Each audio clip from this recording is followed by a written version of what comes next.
볼 말씀은 고린도후서 4장 7절입니다. 오늘 같이 볼 말씀은 딱 한 구절입니다. 한 구절이기 때문에 다 같이 읽도록 하겠습니다. 요즘에는 한 구절씩만 하나님이 말씀을 전하게 하시네요.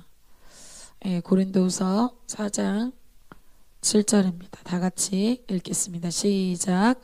우리가 이 보배를 질그릇에 가졌으니 이는 심히 큰 능력은 하나님께 있고 우리에게 있지 아니함을 알게 하려 함이라. 아멘. 네, 오늘 목요일의 말씀 제목은 깨어짐의 능력입니다. 어떤 분야에서 어떤 탁월함이나 또 어떤 특별한 이 열매를 나타내는 사람들에게는 다른 사람들이 알지 못하는 어떤 노하우가 있습니다. 그래서 노력과 열심도 있겠지만 그 사람들 많이 갖고 있는, 다른 사람이 갖고 있지 않는 어떤 방법이 있을 때 그 사람이 어떤 영역에서 탁월함을 드러내는 경우를 우리가 볼 수 있습니다.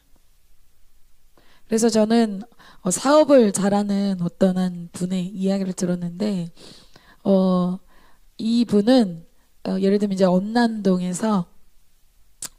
이분이 오면은 엄남동을 한번 쫙 이렇게 살펴보고 몇 번 이렇게 방문을 하면은 무슨 사업을 하면은 잘 되겠다 이게 눈에 보인대요.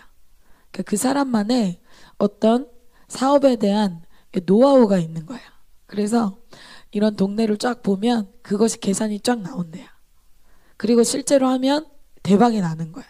그리고 어떤 일을 이렇게 맡겨줬을 때 어떤 일에 은사가 있는 사람들은 이거 이렇게 하면 되겠구나 라는 게 자기 머릿속에 이미 그 노하우가 쫙 펼쳐집니다. 그러니까 어떤 노력과 어떤 열심 차원이 아니라 그 사람만의 어떤 방법과 또 탁월함이 있는 것이죠. 신앙도 원리와 이러한 방법이 있습니다. 그래서 그 원리와 방법대로 하면은 아주 쉽습니다. 그것을 잘 모르는 사람은 어떻게 할까요? 자기 나름대로 열심히 하다가 변화가 안 되니까 낙담하고 결국은 포기하고 맙니다.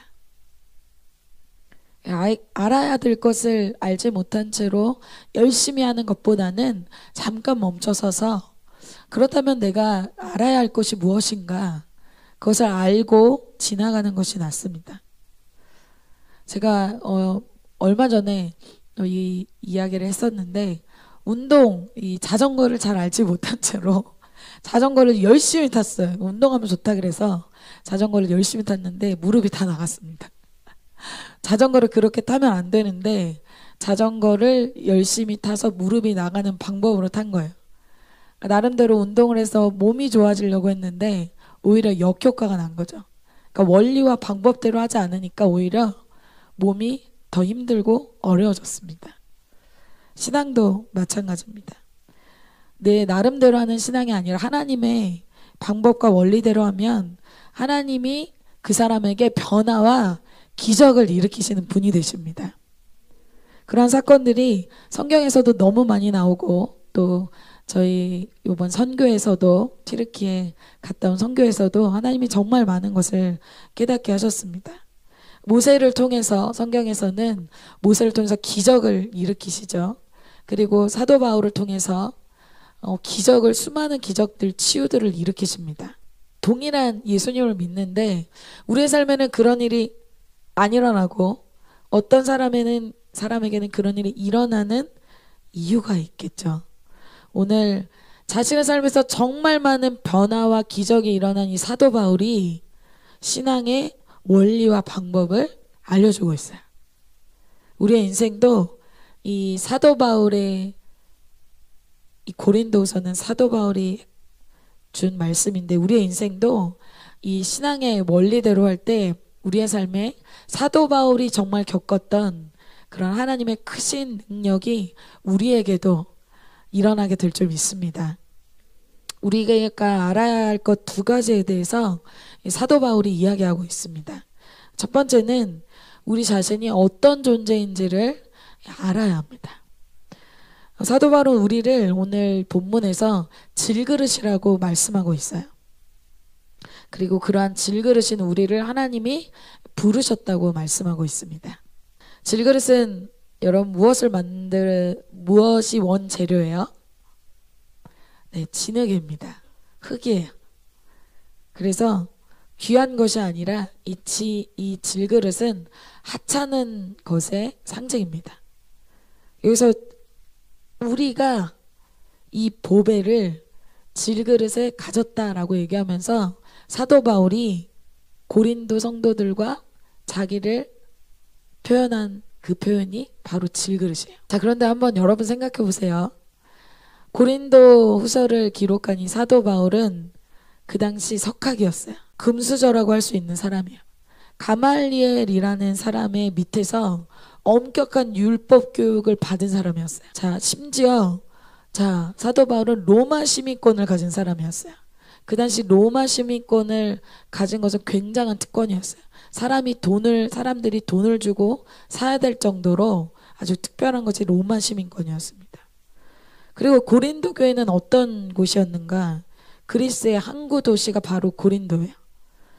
이 상업과 무역과 정치의 핵심 지역이 이 번화가가 바로 고린도 교회였다는 거예요. 자, 여러분 한번 생각해 봅시다. 사도 바울이 오늘 자신과 고린도 교회를 향해서 질그릇이라고 표현한 표현이 어울립니까? 어울리지 않죠. 사도 바울은 원래 금수저예요. 금그릇이에요. 그런데 오늘 사도 바울이 오늘 자신과 고린도 교회를 향해서 우리가 질그릇이다 이렇게 표현하고 있는 거예요. 다른 사람이 질그릇이라고 할 때는 뭐 베드로가 이 고백을 했다. 그럼 여러분 이해가 되죠? 아, 그렇지. 베드로는 어부였고 베드로는 세상적으로 느끼기에도 질그릇이지. 근데 사도 바울이 자기를 두고 특별히 자기 자신을 질그릇이라고 이야기하는 것은 좀 이해가 힘듭니다. 오히려 세상적으로 볼 때 사도 바울은 금그릇 오브 금그릇. 자, 사도 바울이 이전에는 자기도 자기 자신이 금그릇이라고 생각했을 것 같아요.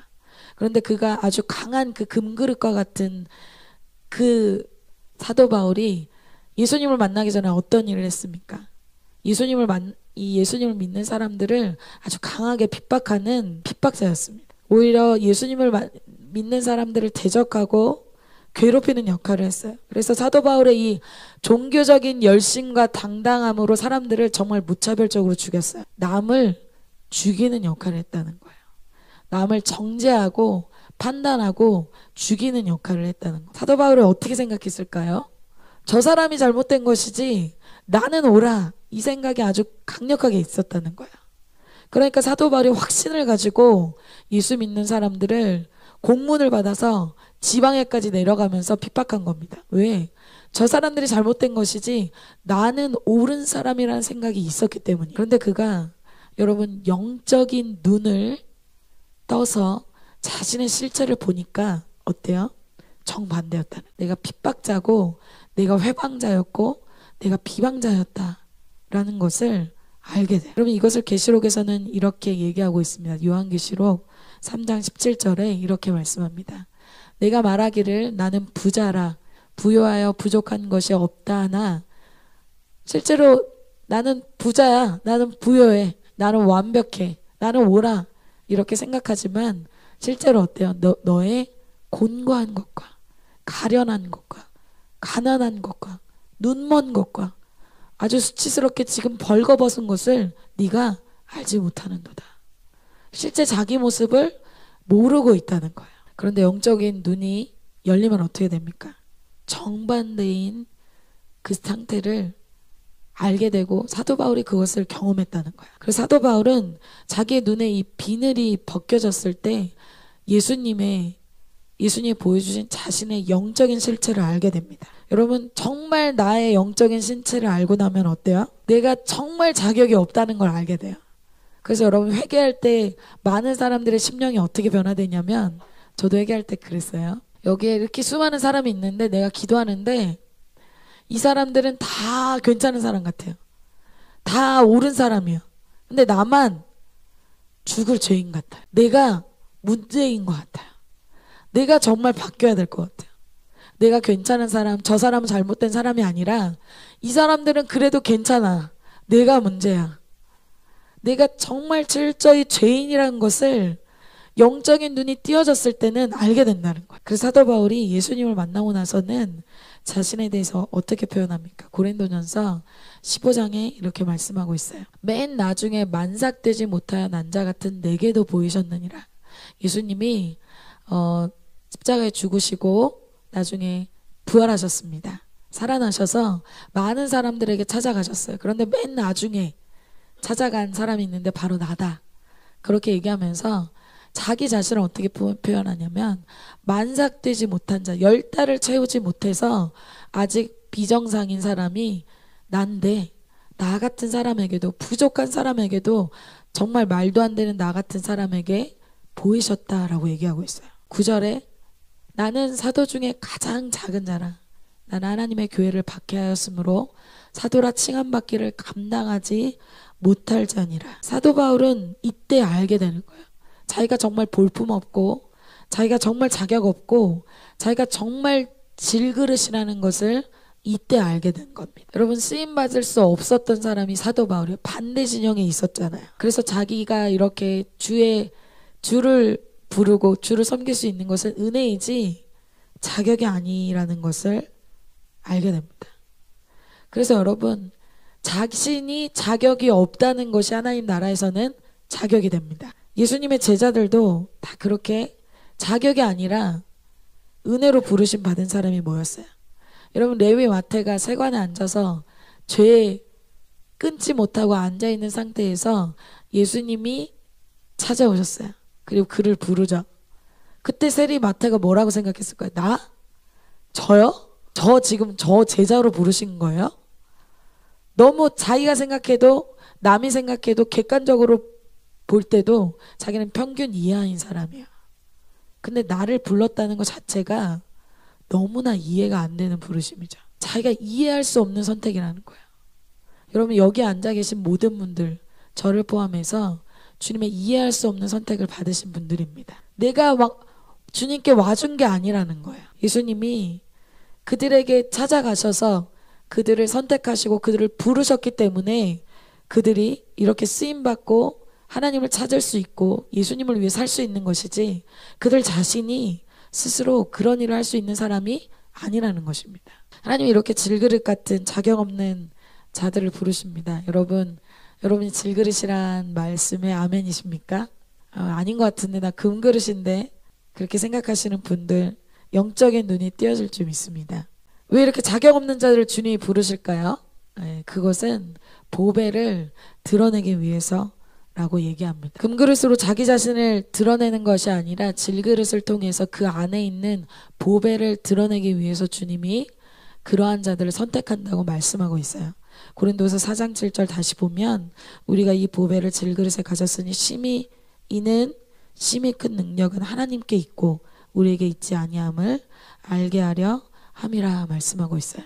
여기서 보배는 보물을 이야기하자, 아주 귀한 것을 얘기합니다. 여러분, 아주 귀한 것은 귀한 것에 보관합니다. 그냥 쓸모없는 질그릇에 담는 것은 너무 안 어울리죠. 그런데 그런 보배를 질그릇에 담는다고 얘기하고 있어요. 보배를 담은 질그릇에 대해서 보겠습니다. 하나님은 의외의 사람들에게 이 보배를 담는 그릇으로 선택하신다는 거예요. 여러분, 이스라엘을 선택할 때부터 그랬어요. 이스라엘 나라는 가장 작은 민족 나라입니다. 그리고 주님이 사람을 선택하실 때 가장 집에서 가장 작은 다윗, 가장 작은 지파 중에 기드온, 가장 작은 자를 부르셔서 주님의 복음을 전하게 하시죠. 기드온도 자기 집에 가장 작은 자라고 했어요. 오늘 사도 바울도 왜 하필 열심히 예루살렘에서 주님 섬기는 자가 아니라 반대 진영에서 주님 핍박하는 사람을 왜 굳이 선택하는가? 그 선택 자체가 보배를 드러내기 때문에 그렇습니다. 왜? 예수님이 이런 사람이라 할지라도 변화시켜서 사용하실 수 있는 그 선택 자체가 바로 주님의 크신 능력을 드러내기 때문입니다. 주님은 어떤 사람이라도 한계 짓지 않고 주님이 선택하셔서 깨끗하게 하시면 어떠한 그릇이라 선택하실 수 있는 분입니다. 그래서 여러분 어때요? 돈에 미쳐있던 그 세리, 음란에 미쳐있던 이 사마리아 여인, 정말 우리로 치면 중독에 빠진, 돈에 중독되고 음란에 중독되고 어떠한 사람이라 할지라도, 그런 사람이라 할지라도 하나님께서 그들을 선택하셔서 주님의 보배를 담는 그 그릇으로 사용하실 수 있다는 그 자체가, 그 그릇을 선택하는 그 자체가 그 하나님의 능력, 보배이신 그 예수 그리스도의 능력을 나타낸다는 거예요. 저 사람은 왜 리더일까? 하나님은 왜 저 사람을 세우셨을까? 저 사람이 정말 그렇게 할 수 없는 사람인데 그 사람을 변화시킨 그 하나님을 보게 하기 위해서입니다. 그 사람의 능력이나 탁월함 때문이 아니에요. 여러분, 우리가 가장 바닥일 때도 주님이 나를 사용하실 수 있는 분이 되십니다. 우리는 항상 자격을 운운하잖아요. 남을 볼 때도 리더답냐? 아니면 저 사람이 정말 캠퍼스 학생 리더냐? 뭐 누구 리더냐? 내가 캠퍼스에서 또 나 자신을 볼 때도, 남을 볼 때도 그렇고 나를 볼 때도 내가 캠퍼스에서 그렇게 살 수 있는 사람이 아닌데, 난 능력이 없는데, 더 능력을 갖춰야 될 것 같은데. 여기서 하나님 말씀하시는 핵심이 여러분 뭘까요? 일부러 그런 질그릇을 부르셨다는 거예요. 그 부르심 자체가 하나님의 크신 능력을 드러내기에 너무나 적합하기 때문에 그렇습니다. 그래서 여러분, 능력을 갖추기 위해서 준비하는 것이 아니라 내가 어떠한 자인지를 겸손히 인정하면 그것이 바로 영적인 준비가 되어지는 것입니다. 자, 오늘 구체적으로 그렇다면 질그릇 안에 그 보배가 잘 드러나기 위해서 어떻게 해야 되는지, 오늘 핵심 말씀은 바로 이것입니다. 질그릇에 보배를 담겨져 있게 하셨는데 그 질그릇이 깨어질 때에만, 우리 자신이 깨어질 때에만 그 보배가 드러난다고 말씀합니다. 마지막 깨어진 질그릇입니다. 자, 여러분, 아까 얘기했죠. 질그릇의 특징은, 자, 성분이 흙이기 때문에 아주 잘 깨어진다는 것이 질그릇의 특징이에요. 그래서 질그릇을 선택하신 거예요. 왜? 잘 깨어지기 때문에. 많이 깨어지고 잘 깨어질수록 그 안에 보석이, 보배가 더 드러나기 때문입니다. 사도 바울은 이렇게 깨어짐을 경험한 사람이었기 때문에 이렇게 고백할 수 있어요. 예수님을 믿고 난 후에 그가 엄청난 핍박을 받았어요. 어려움을 받았어요. 그 사도 바울을 통해서 계시록에 나오는 그 7 교회들이 다 세워졌습니다. 그리고 가장 많이 핍박받은 그 루스드라에서 디모데와 같은 거장, 다음 세대 일꾼을 세웠죠. 자, 내가 깨어지고 죽어지는 그 능력, 그 열매가 어떤지 사도 바울은 자기의 삶으로 체험한 사람입니다. 자, 반대를 한번 살펴볼까요? 여러분들이 깨어짐이 없는 신앙, 깨어짐이 없는 삶에는 그렇다면 어떤 결과가 나타난다는 것일까요? 나의 신앙에, 나의 삶에 아무런 하나님의 변화와 기적이 일어나지 않는다는 것입니다. 평생 교회 다녀도, 20년 동안 교회 다녀도 하나님의 기적 변화는 전혀 일어나지 않는 거예요. 왜? 한 번도 깨어진 적이 없기 때문에. 자, 여러분, 오늘 핵심은 바로 이것입니다. 그릇이 문제가 아니야. 항상 우리는 금그릇이냐, 은그릇이냐, 질그릇이냐, 그릇에 관심이 많아요. 저 사람의 스펙이 어디냐, 학교가 어디냐, 언어 능력이 얼마나 좋냐, 다 그거예요. 자, 주님은 그게 아니에요. 주님은 그게 문제가 아니에요. 깨어지지 않는 것이 문제예요. 베드로도 이러한 깨어짐의 능력을 체험한 사람이에요. 자, 밤새도록 그물을 내려서 고기 한 마리 못 잡았습니다. 자기 모든 스킬을 동원해서 밤새도록 이 방법 저 방법 다 해봤을 거예요. 자, 그런데 총 동원했는데 자기 삶의 변화가 안 일어나는 거예요. 돌파가 안 일어나는 거예요. 도무지 한 마리도 못 잡은 거예요. 그런데 주님이 이때 뭐하고 계십니까? 밤이 설 때까지 일부러 기다리시는 거예요. 왜? 자기 생각, 자기 감정, 자기 계획들을 다 써보고 두 손 두 발 들 때까지 기다리시는 겁니다. 왜? 여러분도 저도 웬만한 고집이 있는 사람들입니다. 자기 방법, 자기 계획을 포기 잘 안 해요. 실패하면서도 포기를 안 해요. 밤새도록 못 잡았어요. 그때 주님이 어떤 방법을 제안하십니까? 깊은 데로 가서 그물을 내리라고 해요. 깊은 데로 가서 그물을 내리라고 하는 거예요. 자기 생각이 깨어지지 않으면, 여러분, 깨어짐에 대해서 얘기하고 있습니다. 자기 생각이 지금 그 말씀에 깨어지지 않으면 말씀에 순종을 못 하겠죠. 베드로가 그런데 그때 자기 생각, 자기 감정, 자기네 육신, 자기 육신의 이 상태를 의지하지 않고 자기 인생의 처음, 자기 신앙의 처음, 정말 처음 깨어짐을 선택하고 말씀에 순종합니다. 이때부터 이 베드로는 자기 인생의 이 잠깐의 한 번의 선택이 자기 인생의 전환점이 되리라고는 사실 베드로는 몰랐을 거예요. 자, 베드로의 고백입니다. 누가복음 5장 5절을 한번 같이 여러분의 고백이 되도록 저의 고백이 되도록 한번 읽어보겠습니다. 시작. 시몬이 대답하여 이르되 선생님 우리들이 밤이 새도록 수고하였을 때 잡은 것이 없지만은 말씀에 의지하여 내가 그물을 내리리이다 하고. 아멘. 밤이 새도록 수고한 것이 없는데 내가 말씀에 의지해서 어때요? 내 생각을 의지하고 내 계획을 의지하지 않는 깨어짐을 보여주는 거예요. 이 깨어짐이 될 때 어떤 일이 벌어집니까? 6절에 그렇게 하니 고기를 잡은 것이 심히 많아 그물이 찢어지는지라. 자기 생각을 꺾어보니까 그때 돼서 변화와 기적이 일어난 것입니다. 그렇게 회개하고 돌이켜보니까 사도 이 베드로가 어떤 걸 깨닫게 됩니다. 아주 심오한 걸 깨닫게 돼요. 8절에 이렇게 얘기하고 있어요. 자기가 이렇게 한번 깨어짐을 경험해 보니까 어떻게 무엇을 깨달았어요? 자기가 예수님 위에 있어서 항상 예수님이 말씀하시는 것보다 항상 위에 있었다는 걸 알게 된 거예요. 뭐 예수가 뭐라 그러는지 어떤 말씀을 전하는지 그전에 뭐 말씀 들려도 관심이 없었다는 거예요. 자기가 얼마나 그동안 예수님을 주님으로 하나님으로 대하지 않았는지 그 크신 하나님 위에서 자기가 하나님이 돼서 하나님을 너무 가볍게 대했다는 것을 알게 되는 거예요. 그 다음부터 예수님이 여러분 베드로가 이것을 체험하고 나서 주님이라고 고백하고 나서 예수님을 어떻게 대했을까요? 베드로가 해주는 자세로 했을까요? 주님에서 내가 희생한다고 생각했을까요? 아니죠. 우리는 주님을 이렇게 못 만나게 되면 주님께 해주는 자세가 되어집니다. 우리는 우리가 약하기 때문에 변화가 안 일어난다고 생각하잖아요. 여러분 마음속에 그런 마음이 있죠. 조금만 내가 더 열심히 하면 변화될 수 있을 텐데 내가 좀 약해서 그렇지. 아닙니다. 여러분 안에 제 안에 강한 것이 있기 때문에 안 변화되는 것입니다. 특별히 여러분의 생각이 나의 변화를 막고 있다는 거예요. 베드로는 어떻게 쓰임받아요?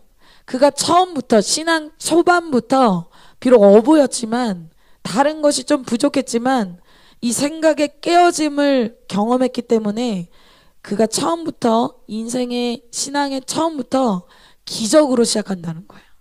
여러분 신앙을 2024년에 오늘 1월 며칠이죠? 25일 오늘부터 여러분 신앙을 처음 한다고 다짐하시기를 축복합니다. 어떤 신앙? 기적을 체험하는 신앙이 되시기를 축복합니다. 자기 생각을 깨뜨릴 때 기적을 체험하면서 시작하는 거예요. 베드로는 고린도후서 10장 5절에 이렇게 얘기하고 있어요. 아멘. 하나님 아는 것을 하나님을 이제 알고 체험하고 이렇게 하나님 하게 해주길 원하시는데 그것을 대적해서 높아진 것이 있대. 그게 뭐예요? 너무 놀랍게도 생각이에요. 생각을 사로잡아서 그리스도 주님의 말씀에 복종하게 하는 역사가 일어나야 돼요. 그래서 여러분의 생각 안에 지금 변화의 시즌에 있어요. 뭐 이렇게 한다고 변화될까 하는 말이 내 생각 속에 들릴 때 어떻게 해야 된다? 잡아서 그리스도의 말씀에 그리스도 앞에 복종시키는 거예요. 그렇게 하시기를 축복합니다. 제가 이 말씀을 가지고 제 인생에 한번 굉장히 획기적인 경험을 한 적이 있어요. 그래서 예전에 저희 신년 말씀 십자가로 승리하라는 그 표어에 말씀이 있었어요. 그래서 제가 예전부터 이제 어떤 생각이 항상 있었냐면은 제가 지금 생각하면 좀 이상한 생각인데 좀 상처로 인한 것 같아요. 저는 브로큰 가정에 있었기 때문에 저희 아버지랑 어렸을 때 헤어졌거든요. 그래서 아버지가 안 계신 상태로 어렸을 때 이렇게 자랐어요. 근데 그래서 제가 이제 아버지 또래 분들을 보면은 굉장히 어색한 거예요. 뭐 여러분 아버지가 계셔도 아버지랑 관계가 안 되시는 분들 좀 어색하잖아요. 그런 것처럼 그래서 제가 그 집사님들을 만나 뵈면은 그 아버지 집사님들을 만나 뵈면은 불편한 거예요. 근데 그분들은 이제 저를 반갑게 인사하려고 이제 막 이렇게 다가오시면은 저는 너무 그게 불편해서 이제 막 거의 도망가듯이 그랬었거든요. 근데 제가 어느 날 이게 좀 은혜였던 것 같아요. 그래서 뭐 불편한 사람이 상처 많은 사람은요, 불편한 사람이 한두 사람이 아니에요. 웃으시는 분들은 네 무슨 말인지 아시죠? 근데 제가 하루는 십자가로 승리하라 말씀을 듣는데 한번 그런 생각을 십자가에 못 박아 보라는 말씀이 굉장히 새롭게 들렸어요. 그래서 이 말씀이죠. 모든 생각을 사로잡아서 한번 그 생각이 옳지 않을 수도 있다라는 생각을 해보라는 거예요. 그래서 제가 여러분 모든 사람은 자기 생각에 대한 확신이 있어요. 그래서 그 삶이 안 바뀌는 거예요.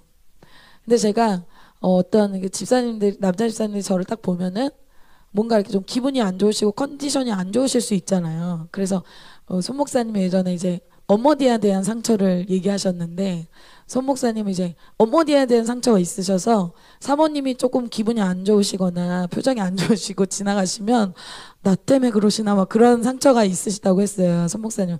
저는 반대로 제 아버지에 대한 상처가 있으니까 좀 그런 이제 목사님이나 뭐 집사님, 남자 집사님들이 그런 표정을 지으면 방해를 받는 거야. 내가 좀 뭔가 실수했나? 내가 뭔가 좀 마음에 안 드시나? 근데 제가 그 생각을 한번, 여러분들 진짜 이렇게 눈에 휴지를 뿅 뽑는 것처럼 영적인 세계에서 정말 내 생각을 사로잡는 것처럼 제가 그런 생각이 탁 날 때마다 예전에 이제 그런 생각이 자연스럽고 그냥 그것을 캐치하지 못했어요. 근데 이제 말씀이 있으니까 그런 생각이 탁 올라올 때 그 생각이 캐치가 되는 거예요. 내가 또 이 생각하고 있네. 그래서 어떤 분이 저를 딱 쳐다볼 때 나를 별로 좋아하지 않을 것이라는 생각, 특별히 그 남자 집사님들 그리고 좀 원래 좀 남자 집사님 중에 표정이 좀 험악하기로 좀 유명하신 분이 있었어요. 그분은 이제 100% 맞다. 저분이 나를 좋아하지 않는다. 근데 그날 제가 그 생각을 사로잡아서 그렇지 않다라는 것을 연습하기 시작했어요. 여러분 이 생각의 서클이 다를 뿐이지 여러분 그런 사람 있죠. 어떤 친구들 어떤 사람들 볼 때 저 사람이 나를 별로 좋아하지 않는 것 같아. 공동체가 나를 좋아하지 않는 것 같아. 뭐 누가 나를 좋아하지 않는 것 같아. 이런 생각의 서클을 갖고 있는 사람들이 있거든요. 너무 이해합니다. 그 생각을 사로잡아서 그리스도에게 복종하게 하는 연습을 하기 시작했어요. 그래서 제가 이 간증 많이 하는데 저는 목사님하고 밥을 먹으면 체했었어요. 너무 불편해가지고. 근데 제가 지금은 거의 목사님과 딸과 그 아빠처럼 지내거든요. 제 마음도 얘기하고 뭐 아무튼 정말 그런 마음을 나누는 사이예요. 그 시점이 된 말씀이 바로 그 생각을 사로잡는 그 말씀이었습니다. 그래서 제가 그 인생이 정말 획기적으로 변한 몇 번의 말씀이 있는데 바로 이 말씀이었어요. 제 생각을 사로잡을 때 제 인생이 놀랍게 변화됐어요. 그래서 여러분 생각이 실제로 여러분의 인생과 여러분의 행동과 여러분의 미래를 바꿉니다. 아무것도 아닌 것 같잖아요. 아니에요. 생각이 여러분의 행동을 결정하고 행동이 곧 여러분의 미래를 결정합니다. 자, 아까 깨어짐에 대해서 얘기하고 있어요. 생각이 깨어져야 된다고 얘기하고 있어요. 구약에서는 나아만 장군이 나와요. 나아만 장군 나병에 걸렸어요. 그런데 여러분 놀라운 것은 나아만 주위에 정말 좋은 사람들이 많아요. 여러분 주위에 옆에 지체들 옆에 한번 보세요. 좋은 사람들 많습니다. 여러분을 도와줄 수 있는 믿음의 사람들. 왜 안 쳐다보세요? 보기 싫어요? 나아만 주위에는 본인은 굉장히 지금 심각한 나병에 걸렸지만 자기 옆에 주위에 정말 좋은 믿음의 사람들이 있었어요. 여정도 있고 많은 사람들이 있었어요. 그래서 엘리사에게 가면은 나 할 수 있습니다. 그 얘기를 해줬어요. 자, 나아만이 치유될 수 있는 모든 것이 세팅됐어요. 자기를 도와줄 수 있는 사람, 그리고 엘리사에게 직접 갔는데 엘리사가 치유되는 방법까지 가르쳐줬어요. 요단강 들어가서 7번 담그면 다 나을 거야. 근데 나아만이 굉장히 화가 났어요. 왜? 띵킹. 자기의 생각이랑 달랐기 때문에. 자기는 엘리사가 와서 자기를 막 강하게 안수해서 나병이 와 그러면서 치유될 줄 알았어요. 자기 생각이죠. 엘리사가 한 번도 그렇게 할 거라고 얘기한 적도 없어요. 자기 생각이에요. 근데 나와보지도 않고 요단강에 7번 몸 담그랍니다. 그렇게 말하니까 자존심이 상하는 거예요. 기분이 나쁜 거예요. 자기의 생각 때문에 분노하고 돌이키려고 하자 또 어때요? 여러분들 부정적인 생각 들 때 또 믿음의 사람들이 옆에서 또 붙들어주죠. 나아만 장군, 당신이 더 어려운 것도 하라 그랬으면 할 거 아닙니까? 요단강 7번 담그는 게 뭐가 힘들어서 그거 못합니까? 더 어려운 것도 하실 수 있지 않습니까? 주위의 종들이 얘기해 준 거예요. 참 믿음의 사람들. 그러니까 어때요? 나아만이 생각해 보니까 맞는 거예요. 나병이 낫는다는데, 자기 인생이 변화된다는데, 미래가 달라진다는데, 그래서 나아만이 자기 생각, 자기 자존심을 깨뜨립니다. 그러니까 어떻게 돼요? 요단강에 가서 애기처럼 7번 몸을 담그는데 나오자 살이 3살처럼 바뀌었어요. 여러분, 무슨 얘기예요 이게? 하나님은 우리를 변화시키시고 우리를 새롭게 하시고 치유해 주길 원하시는 분이라는 거예요. 그리고 우리에게 그렇게 할 수 있는 주위의 믿음의 사람도 붙여주시는 분이라는 거예요. 주님은 그렇게 할 충분한 준비가 돼 있다는 거예요. 그렇다면 우리의 준비는 뭘까요? 우리의 생각을 깨뜨리면 된다는 거예요. 그 주님의 치유와 변화를 가로막는 게 뭐다? 내 자신이라는 거예요. 하나님은 준비가 돼 있어. 믿음의 사람들도 옆에서 응원해주고 있어. 문제는 뭐예요? 나라는 거예요. 그래서 영적 전쟁은 남과 싸우는 게 아니에요. 1차적으로 나와의 싸움이에요. 내 안에 오랫동안 있었던 이 생각, 스타일, 이 계획, 이런 불신앙의 생각들, 이런 말씀 들을 때도 뭐 될까? 그 스타일 때문에, 그 생각 때문에 안 변화된다는 거예요. 자, 문제는 주님은 문제가 아니에요. 주님은 문제가 없어요. 주님은 여러분을 2024년 지금 1월에 변화시켜 주길 원하십니다. 그러할 능력도 있으십니다. 그리고 옆에 이런 믿음의 지체들을 붙여주셨어요. 그런데 문제는 그 치유와 변화를 가로막는 내 깨어지지 않는 자아가 문제라는 거예요. 자, 이것이 신앙의 핵심입니다. 그래서 우리는 어떻게 해요? 그래서 기도하는 거예요. 여러분, 기도는 우리의 강한 것이 깨어질 수 있게 하는 강력한 도구예요. 그래서 야곱이 아주 강한 사람이었죠. 자아가 강한 사람이에요. 한번 그냥 마음 먹으면 꼭 그대로 해야 되는 사람이에요. 그런데 야곱이 그 강한 것이 언제 꺾여집니까? 라반을 만나서도 안 꺾이는 거예요. 야곱이 기도할 때 자기의 강한 이 환도뼈가 부러져요. 그게 뭐냐? 나의 강한 스타일이 기도를 통해서 꺾여진다는 거예요. 그리고 그가 이름이 바뀌죠. 야곱에서 다른 사람 발꿈치 잡고 늘 다른 사람 거 빼앗고 늘 다른 사람 탓하고 그런 인생에서 어때요? 이스라엘로 바뀐다는 거예요. 여러분, 한번 깨어지고 한번 부서지고 한번 내 인생 바뀌는 게 더 빠르겠죠. 가장 좋은 기도는 무슨 기도일까요? 내가 깨어지는 기도가 좋은 기도예요. 여러분, 예수님 무슨 기도를 하셨어요? 주님이 자신이 죽어질 수 있도록 기도하셨어요. 더 나를 강하게 해달라고 기도한 게 아니라 내가 깨어질 수 있도록, 내가 죽어질 수 있도록 기도했어요. 그래서 예수님은 자기의 생각뿐 아니라 자기의 몸이 다 깨어졌잖아요. 질그릇이 막 부서지듯이 자기의 몸이 다 깨어지셨어요. 다 찢기셨어요. 여러분, 우리는 육신이 깨어질 때 막 화가 나죠. 여러분, 조금만 배가 고파도 화가 나죠. 우리는 육신이 견딜 수 없을 때 참을 수가 없어요. 피곤한 걸 못 참아요. 배고픈 걸 못 참아요.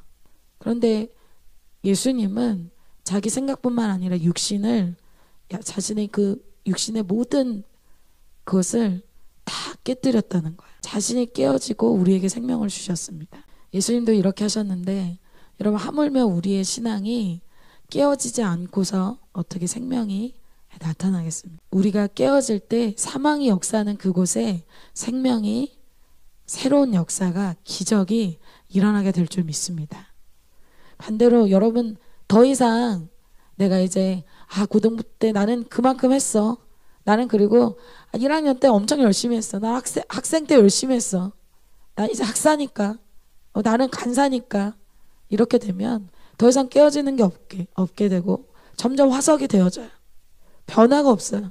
내가 느껴도 내가 똑같아요. 왜 그럴까요? 깨어짐이 이제 더 이상 없기 때문이에요. 오늘 말씀은 결론이에요.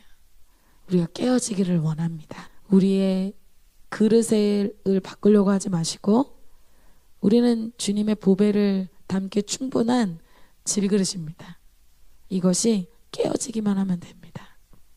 깨어질 때 주님께서 우리의 삶을 통해서 2024년에는 그동안 경험해 보지 못했던 놀라운 변화와 기적의 역사가 일어나게 하실 줄 믿습니다.